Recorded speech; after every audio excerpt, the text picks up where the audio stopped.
All right, guys, welcome to the Thursday directions. Pretty simple today, just doing the reading guide on the Constitution, a living document. So once you get here, click on today's assignment. You got the reading guide. A pretty short one today, just like 4 pages. So you'll read through it.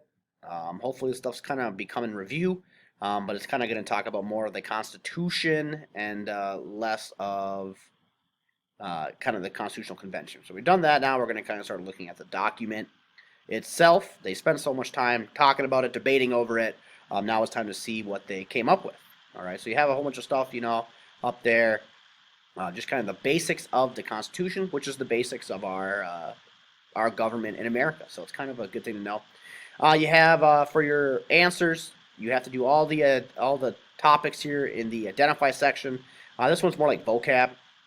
So like it starts with delegated powers, reserve powers, concurrent powers, supremacy clause, separation of powers, checks and balances, impeachment, veto, override, elastic clause, and judicial review. So give me a sentence on each, just what it is, and then answers questions 1, 2, 3, 4, and 5. And these ones are going to need full sentences, so make sure you kind of use a proper sentence structure.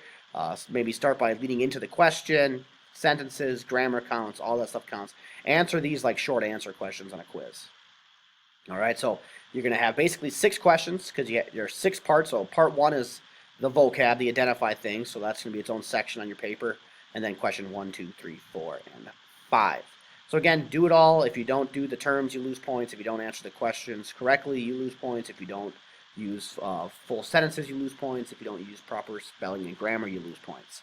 So there's a lot of ways to lose points, but there's basically, as long as you are a normal student and you answer the question with a certain level of, I would say, academic prestige, you'll be good to go. All right, have a good day. If you have any questions, let me know. Check back tomorrow for the Friday assignment.